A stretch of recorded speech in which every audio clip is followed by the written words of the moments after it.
2022 was a sad year for nerd culture. We lost so many famous names within it. Just to mention a few, we lost Nichelle Nichols of Star Trek fame. We lost Kevin Conroy, the Batman himself, the greatest Power Ranger of all time, Jason David Frank. And of course, 1 year ago today, we lost the true king of games, Kazuki Takahashi. It's hard to believe that Kazuki Takahashi has been dead for over a year.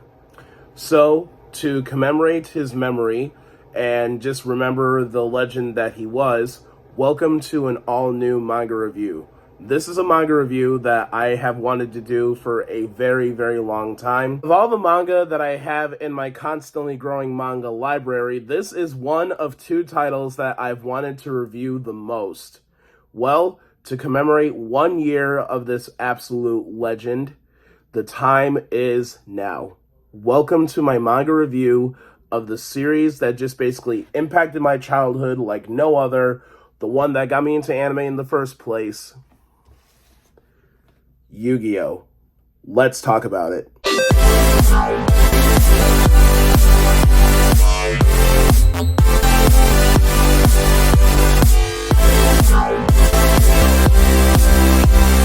So my original plan was to review the manga to Yu-Gi-Oh! The movie Pyramid of Light, and as I was recording, I'm like, wait a minute, I'm just basically reviewing the entire Yu-Gi-Oh! Movie. So that's when I decided to switch out from Yu-Gi-Oh! The movie Pyramid of Light to the one that basically started it all back in 1996. So, funny story, I actually did complete all of the Yu-Gi-Oh! Manga when I was a kid. However, I did not really understand the concept of manga just yet. So, just like any other kid back in the day, I thought that manga was a read-along coloring book. Yep, and now as an adult, I understand more and more about manga than I did when I was a kid. As I was rereading the first 3 volumes of Yu-Gi-Oh!, I remember saying to myself, wow, Yu-Gi-Oh! Is a whole lot more violent, a whole lot more crazy, and there's a little bit more language in here than I realized when I was a kid. Because as a kid, I just basically flipped through the whole entire book, page for page, and just basically colored in all the black and white pages. But as an adult, it hits you way differently than it does when you're a kid. Because when you're a kid, those things they just go over your head. But as an adult, it hits you differently, and you just have a bigger smile on your face, and you're a whole lot more entertained. Alright, y'all, that's enough rambling on. Let's get into the plot of Yu-Gi-Oh! For realsies. The plot goes as follows.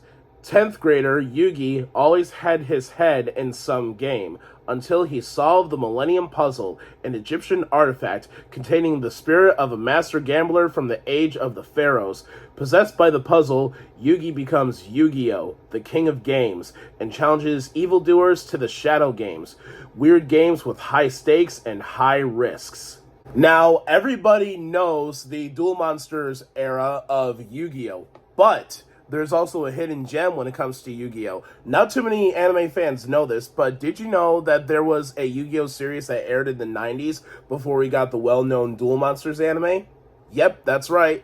I'm talking about Yu-Gi-Oh! Season 0, and you can see some stories that were adapted into the Yu-Gi-Oh! Season 0 anime when you read the Yu-Gi-Oh! Manga. I remember when I was a teenager looking for Yu-Gi-Oh! Episodes to watch on YouTube, and then I came across a playlist that was titled Yu-Gi-Oh! Season 0 Complete Series. I'm like, is this a real anime? Like, is this for real? Or are people just fucking with me? But as it turns out, it was very real.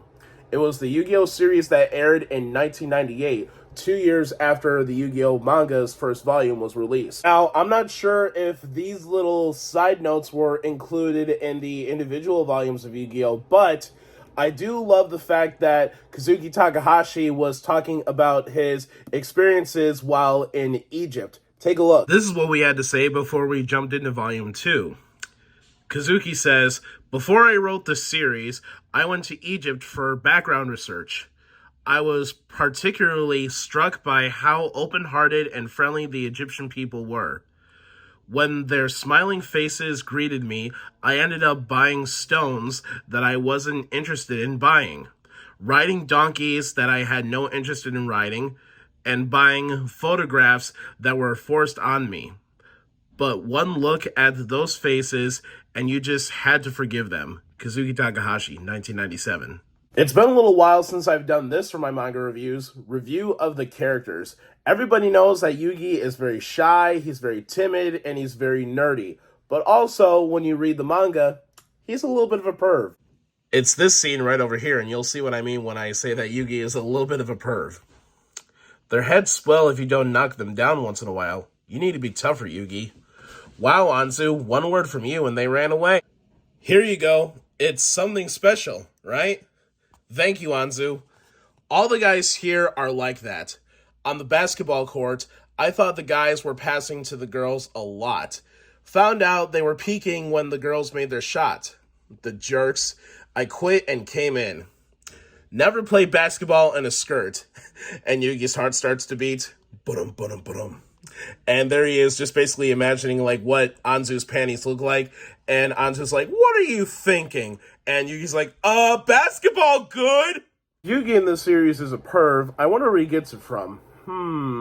Oh yeah, that's right. He gets it from his grandpa, because his grandpa is also a perv, because there's also one scene in the manga that was adapted into the anime, Yu-Gi-Oh! Season 0, where he was perving out about how big Anzu's boobs have gotten. 遅かったの、ユウギ。ただいま、じいちゃん。いやー、それにしてもアンズちゃん、しばらく見んうちに大きくなって、特に胸じゃ、いよいよ80分の大台ってとこがあるの。なんなのこのじいさん。 And everybody also knows that at the beginning of the series, Horato Honda and Junichi Katsuya were major assholes in the beginning of the series. But then, as they learned what it was like to have a true friend, they really turned their tides. Yep, as you can see right here, they're playing hot potato with the Millennium Puzzle. And according to Junichi, this is going to teach Yugi how to be a real man. And of course, Horato Honda is the same exact way. But knowing the fact that later on he does this, he takes the final piece of the Millennium Puzzle, throws it out the window and into the school pool. And this is what made Horato Honda and Junichi Katsuya turn the tide. Because Yugi is protecting them. He said, don't touch these two anymore. If you're going to hurt someone, hurt me. And they're like, wow, Yugi has guts after all. Because he wasn't going to tolerate anybody hurting his friends.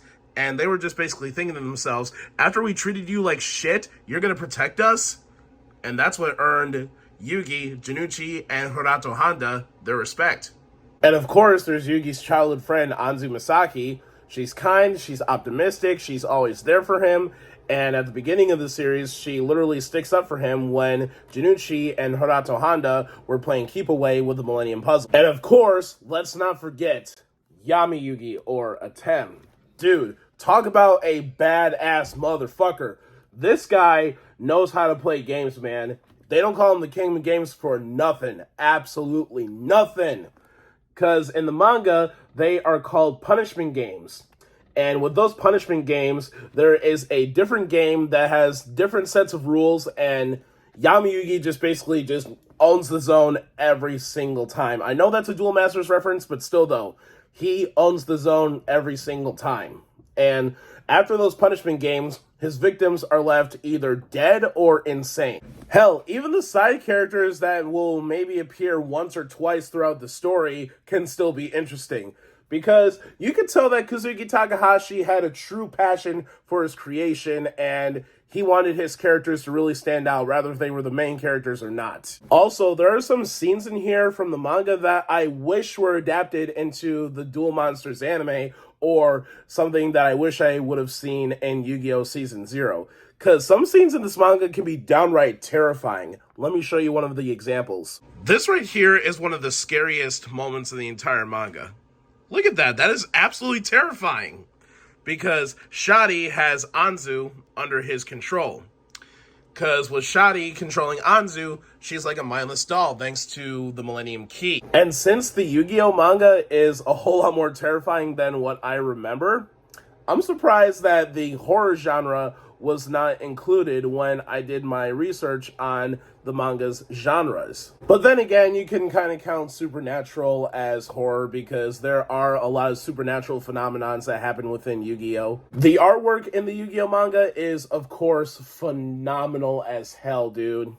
Because some pages really do pop out at you, some panels really pop out at you, and some moments in the manga you actually feel like you're there. That just basically goes to show that Kazuki Takahashi really paid attention to detail to make sure that those scenes in the manga really pop. Now, does it feel weird reading a manga by a dead mangaka? Yes and no. Yes, because it just basically feels like that this is just basically all a bad dream and you just wanted to wake up from it.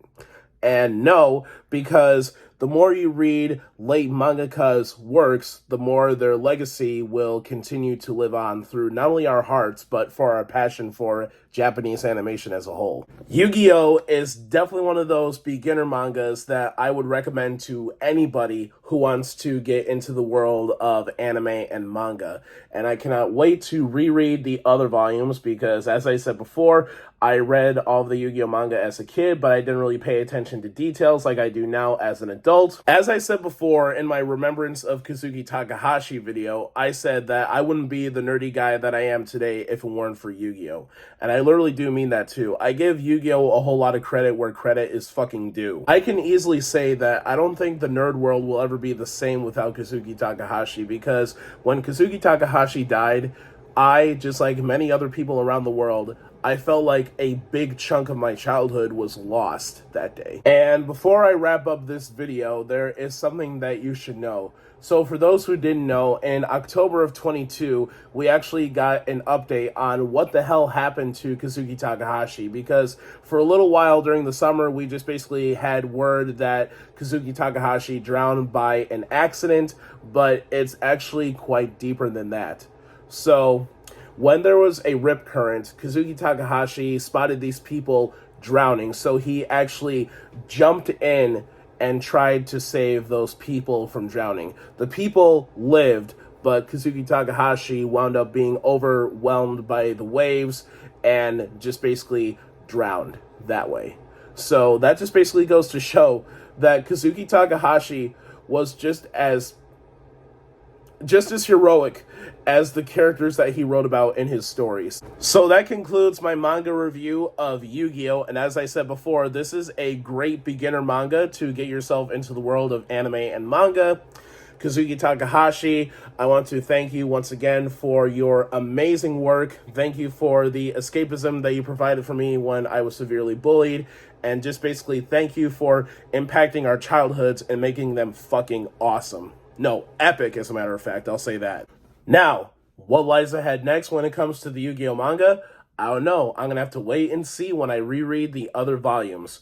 This is about wraps things up for today's video, you guys. If you like today's video, give it a like. If you guys have anything to say about today's video, give it a comment. Don't forget to subscribe and ring that notification bell for future nerdy videos when they come out. You guys already know who I am. I'm Anime Warlord. Stay nerdy, stay safe out there, take care of yourself. Happy 4th of July to every single one of you.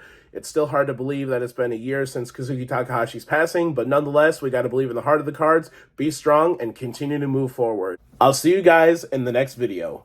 Peace out.